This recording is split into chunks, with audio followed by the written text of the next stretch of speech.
Welcome back students हमारी इस online class में।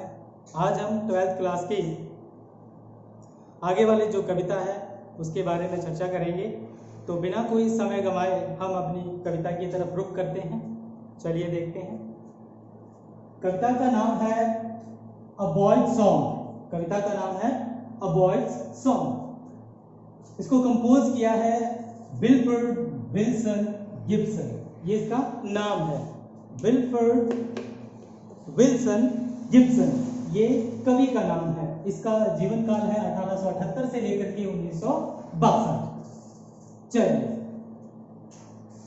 Late me tell you a very interesting story about the poem. चलिए मैं आपको एक छोटी सी कहानी सुना देता हूँ। यदि आपने देखी हो, एक मूवी आई थी अक्षय कुमार की, उसमें उसको पक्षियों का प्रेमी बताया गया था। तो किस प्रकार से, शायद आपने देखी हो, कंप्यूटर पर आधारित थी और जो टावर्स जो एक्स्ट्रा लगा दिए जाते हैं उन पर आधारित थी, और जिनका दुष्प्रभाव जो था वो पक्षियों पर पड़ता था। और वो लोगों को ये पूरी मूवी के दौरान ये समझाता रहा कि भाई ये टावर, इनकी रेंज जो है वो कम की जाए। और देशों की उसने रेफरेंस भी दिए कि फला देश में फलानी कंपनीज हैं, हमारे यहाँ न जाने कितनी कंपनियां काम कर रही हैं। तो उसने पक्षियों के लिए खुद की जान दे दी। पक्षियों को वो पूरी तरह से समर्पित था। He was a lover of nature and its object। ठीक है जी। चलिए अब हम इस कविता की तरफ थोड़ा रुख करते हैं। अबाउट द पोएम, कविता के बारे में। इन द पोएम, इस कविता में, a boy's song, the poet articulates his views on the birds by establishing an emotional bond with them. He favors the freedom of the birds. He says that the birds, by losing, by losing their freedom, lose the beauty and joy of their lives. And by losing their freedom, they cannot add to the beauty of nature and joy of man. Hence, he says that all the birds of the air could belong to us if we don't ensnare them and don't put them in cages. Their complete freedom enhances the beauty of the nature. चलिए, इसमें ये कवि जो है सिर्फ और सिर्फ पक्षियों के प्रति अपने प्रेम को दर्शाता है। वो यही कहना चाहता है कि हम सबको भी प्रकृति के प्रत्येक जितने भी ऑब्जेक्ट्स हैं, जितनी भी वस्तुएं हैं, जितनी भी चीजें हैं जो हमें रोज दिखाई देती हैं, हमें उनकी सुंदरता की प्रशंसा करनी चाहिए और भविष्य में आने वाली पीढ़ियों के लिए हमें उन्हें संजोए रखना चाहिए। एक 11th स्टैंडर्ड में सिलेबस हुआ करता था अब से पहले, उसमें एक चैप्टर था द एलिंग प्लेनेट। उसके अंदर एक स्टेटमेंट दिया गया था कि हम जो हैं, यानी हम जो अभी वर्तमान में हम जो हैं, हम इस पृथ्वी पर अपना अधिकार नहीं जमा सकते। We are only the trustee of this planet and we have to place and we have to give it to the forward generations। कहने का मतलब ये हुआ कि हम इस ग्रह पर, हम कोई मालिक नहीं है। हम इस ग्रह के, हम पृथ्वी ग्रह के कोई मालिक नहीं है। हम सिर्फ एक न्यासी हैं। न्यासी का काम ये होता है कि वो जो वस्तु जिस अवस्था में है उसी को बनाए रखे और अपने मालिक को सौंप दे। वो इस तरह से ट्रेंड आगे चलता रहेगा। ये स्टेटमेंट जो है राइटर ने बड़े ही बहुत कुछ सोच समझ के कहा है। चलिए आगे देखते हैं इसमें।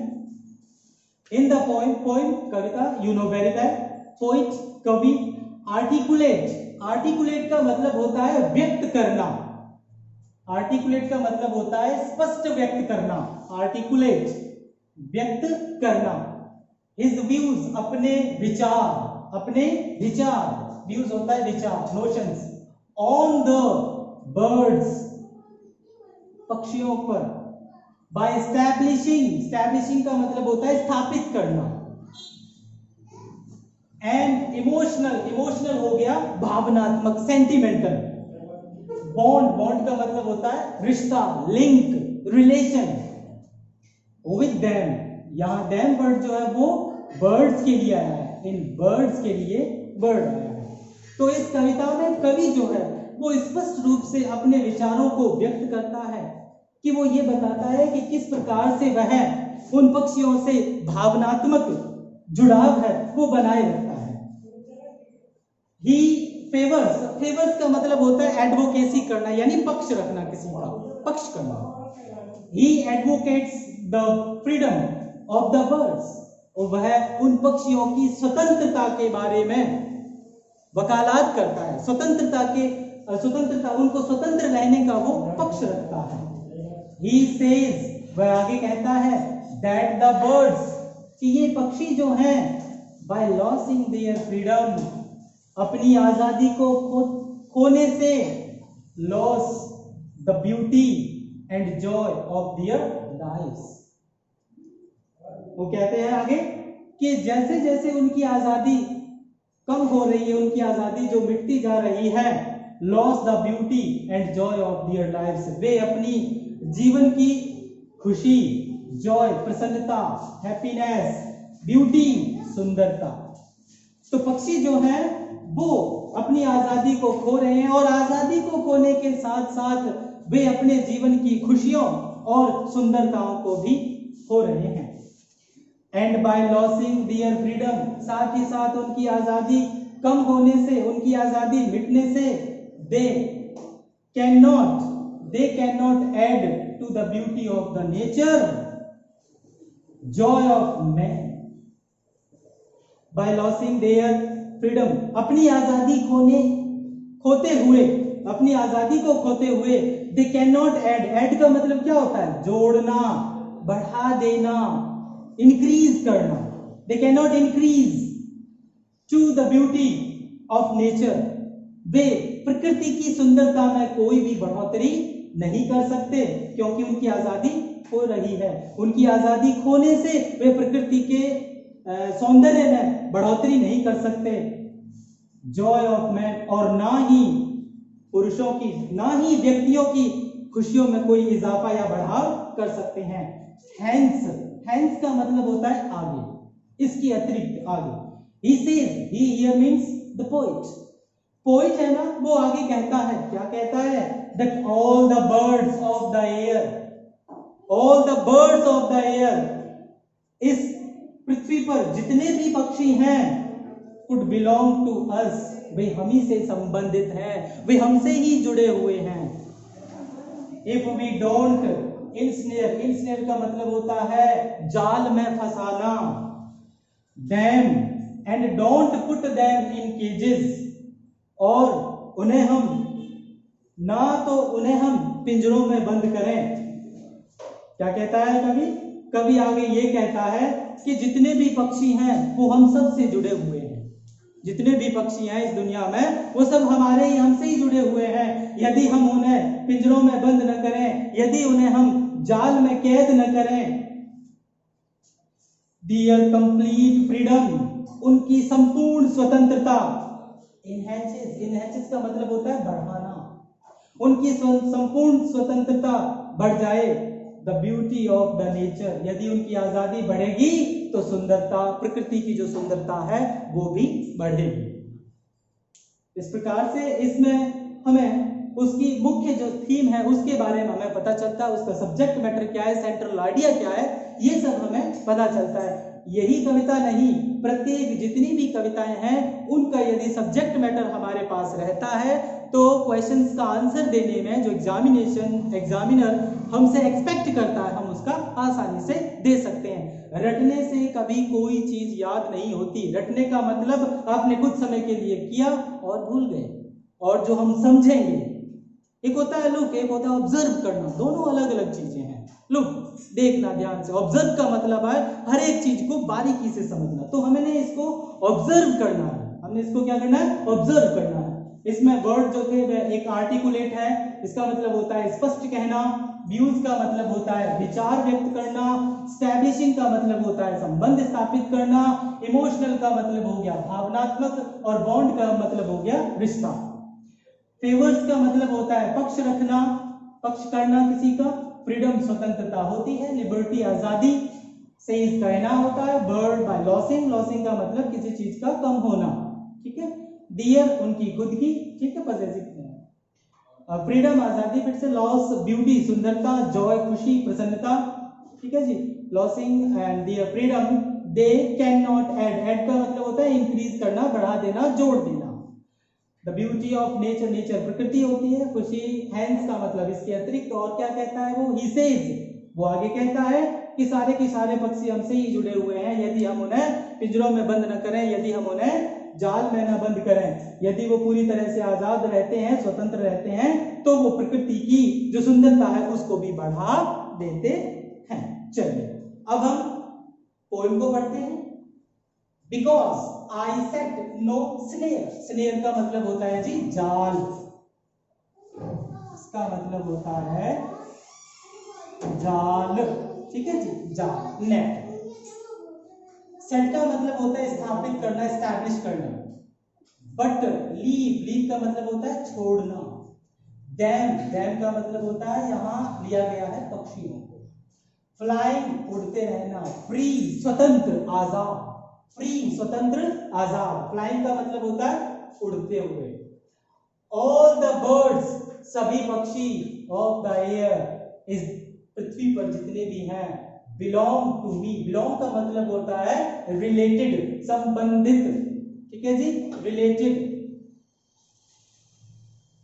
रिलेटेड होता है इसका मतलब जी, बिलोंग का मतलब होता है रिलेटेड, और फ्लाइंग का मतलब उड़ते हुए, और स्नेयर का मतलब हो गया जाल, ठीक है जी। Because I set no snare but leave them fly free, all the birds of the air belong to me, सारे पक्षी, ठीक है। फ्रॉम द ब्लू चिच एक छोटा सा पक्षी जिसका नाम राम गंगरा, राम गंगरा, स्मॉल बर्ड, एक छोटा सा पक्षी। स्लो का मतलब होता है बुश, झाड़ी, BUSH, शर्ट्स कह दो, बुश कह दो, झाड़ी, जंगली, छोटी सी। टू द ईगल, ईगल का मतलब हो गया काइट, पतंग, बाज, फॉल्कन, बाज, ठीक है जी, बाज। ऑन द हाइट, हाइट का मतलब होता है ऊंचाई पर। अनकेज्ड स्वतंत्र, जिनको बांध के न रखा जाए। They come and go for my delight, delight का मतलब होता है प्रसन्नता, प्रसन्नता, डिलाइट का मतलब होता है प्रसन्नता।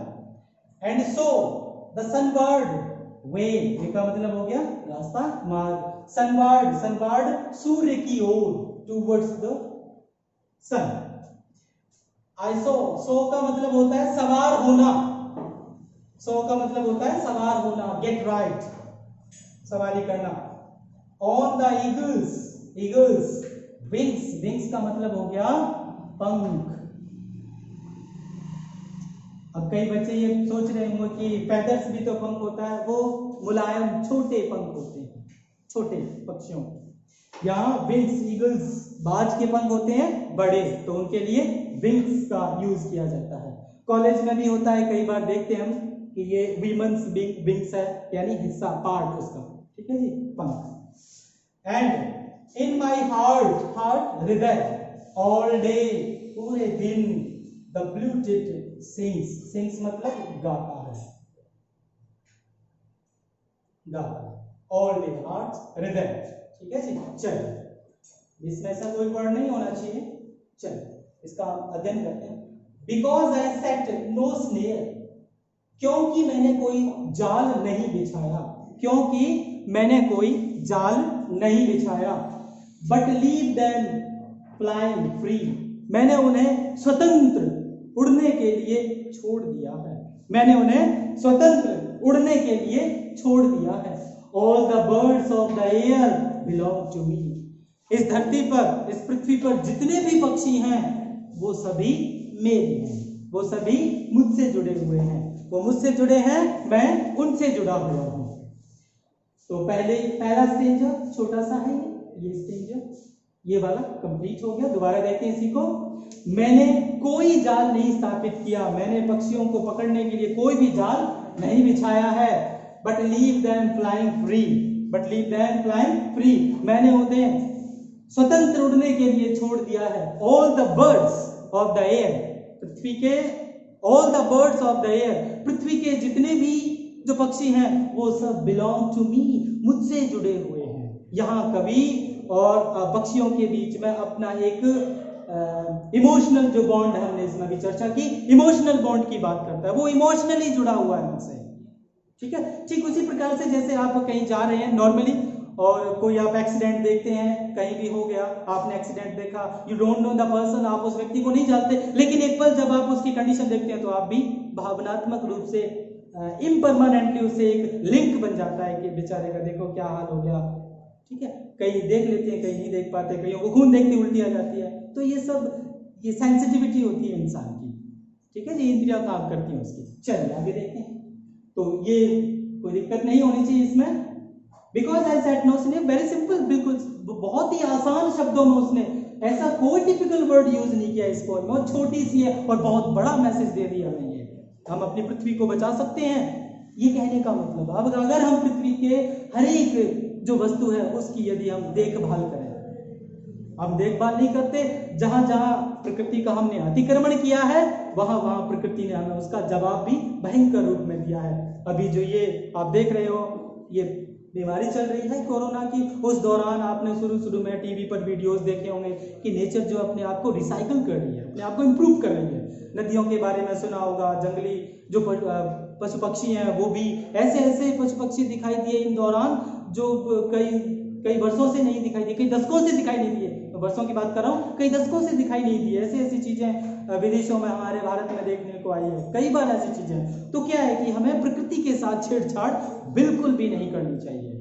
बिल्कुल बिल्कुल सही बात है, ये बिल्कुल भी नहीं करनी चाहिए, क्योंकि हम अपने घर में किसी का इंक्रीचमेंट बियर्ड नहीं कर सकते, तो प्रकृति क्यों करेगी? क्यों जंगलों में हम जाके उनका घर खराब कर रहे हैं, पक्षियों जीव जंतुओं का जो जंगली है। यदि हमारे घर में कोई इंक्रीचमेंट करता है तो हमें बड़ा गुस्सा आता है, हम सुप्रीम कोर्ट का या कोर्ट का किसी भी तरह से केस करके उसको दूर करने की कोशिश करते हैं। लेकिन नेचर, वो जीव जंतु, वो कहाँ जाए? वो किसका दरवाजा खटखटाए कि जी हमारे घर को बर्बाद किया जा रहा है? ये सारी चीजें, तो थोड़ा हमें भी सेंटिमेंटल विचार रखने चाहिए अपनी प्रकृति के प्रति। चलिए नेक्स्ट देखते हैं। From the blue tit, blue tit bird, पक्षी का नाम बताया Ramganga. From the blue tit on the slow, slow का मतलब होता है झाड़ी, बुश, छोटी सी। एक छोटा सा पक्षी रामगंगा नाम का, जो कि एक झाड़ी पर बैठा हुआ है। झाड़ी का मतलब यहाँ है, जाहिर है वनस्पति जो है वो धरती पर ही उगती है, आकाश में कहीं नहीं होती, धरती पर, जमीन पर। तो सिंबॉलिक वर्ड यूज किया है उसने, यहाँ सिंबॉलिक वर्ड यूज किया है समझने के लिए। स्लो, पक्षी, पेड़, कुछ भी कर सकता था, लेकिन उसने छोटी से छोटी झाड़ी को लिया है। तो from the blue tit on the slow to the eagle on the height, height का मतलब ऊंचाई पर, आकाश में सबसे ऊंचाई पर उड़ता है बाज। तो वो कहता है कि छोटा सा पक्षी जो कि जमीन पर बैठा, जमीन पर होगी झाड़ी पर बैठा हुआ है, से लेकर के और ऊपर आकाश में जो उड़ रहा है बाज, जो आकाश में जो बाज उड़ रहा है वहां तक अनकेज्ड दे कम एंड गो, वे निर्बाध रूप से आते जाते हैं। अनकेज्ड, निर्बाध रूप से, स्वतंत्र रूप से वे आते हैं और जाते हैं। फॉर माई डिलाइट, उन्हें देख करके मुझे मन ही मन बड़ी खुशी होती है। डिलाइट, मैं उन शब्दों को व्यक्त नहीं कर सकता कि मेरे पास कितनी खुशी होती है। कोई आप चीज एस्पायर करते हो और आपको वो चीज मिल जाती है तो you are gone, you are out of the happiness. तो क्या कहता है कि छोटे से पक्षी रामगंगा जो कि छोटी सी झाड़ी पर बैठा हुआ है, उस जमीन से लेकर के, उस पक्षी से लेकर के और आकाश में जो ऊंचाई तक जो बाज उड़ रहा है, सारे के सारे पक्षी वो निर्बाध रूप से आते हैं और चले जाते हैं। उन्हें उड़ता हुआ देख करके और उन्हें आता हुआ देख करके मुझे बड़ी खुशी होती है। उनका संगीत, उनके पंखों की फड़फड़ाहट, उन सबको देख, उन सबको महसूस करता हूँ, बड़ी खुशी मिलती है। And so the sunward way I saw on the eagle's wings, आगे कहता है कि मुझे ऐसा लगता है उन्हें देख करके, मुझे ऐसा लगता है उन्हें देख करके कि मैं उस बाज के पंखों पर बैठ करके, उस बाज के पंखों पर बैठ करके, सवार हो करके मैं मानो सनवर्ड में सूर्य की तरफ आगे बढ़ता ही जा रहा हूं। मतलब वो इतना खुश है, खुद को एक बाज पर सवार होता हुआ महसूस कर रहा है वो। लेकिन दैट इज इम्पॉसिबल, ऐसा नहीं हो सकता, हम बाज पर कैसे सवारी कर सकते हैं, है ना। तो वो कवि जो है अपनी खुशी का इजहार कर रहा है, वो कितना खुश है। And in my heart all day the blue tipped sings, वो कहता है कि मुझे ऐसा लग रहा है कि मैं बाज के पंख पर सवार होकर के सूर्य की तरफ बढ़ता ही जा रहा हूँ, सूर्य की तरफ बढ़ता ही जा रहा हूँ, और मेरे हृदय में हर पूरे दिन उसी राम गंगराम का जो चहचहाट है, जो उसका संगीत है, वो मुझे लगातार सुनाई देता रहता है। ये पूरी कंप्लीट हो गई है अब कविता, बिल्कुल छोटी सी है, और इसमें लेखक ने, पोइट ने, कवि ने हमें एक बहुत बड़ा मैसेज दिया है कि किस प्रकार से हमें भावनात्मक रूप से पक्षियों से जुड़ाव रखना चाहिए, उन्हें हमें बांध कर नहीं रखना चाहिए। बांधने से उनकी स्वतंत्रता कम हो जाती है, स्वतंत्रता कम हो जाती है, उन पक्षियों की सुंदरता कम हो जाती है, उनकी सुंदरता कम होती है, उनके जीवन की जितनी भी खुशियां हैं वो बिल्कुल नष्ट हो जाती हैं। तो वो कहता है कि अगर पक्षी कुरूप हो जाएंगे तो प्रकृति जो है वो सुंदर कैसी बनी रह सकती है। और आगे वो और भी कहता है कि पक्षी जो है वो हमसे ही जुड़े हुए हैं, यदि हम उन्हें पिंजरों में बंद न करें, उन्हें जाल में हम कैद न करें, तो वो प्रकृति की सुंदरता को बढ़ा देते हैं। फिर आगे इधर उन्होंने मुख्य कविता में सारी बातें बताई दी है कि मैंने किसी प्रकार का कोई जाल नहीं बिछाया है, मैंने पक्षियों को स्वतंत्र रूप से उड़ता हुआ छोड़ दिया है, सारे पक्षी जो आकाश में हैं या पृथ्वी पर है वो सब मुझसे ही जुड़े हुए हैं। और राम गंगरा जो पक्षी है वो एक छोटी सी झाड़ी पर बैठा हुआ है, और to the eagle on the height uncaged they come and go for my delight।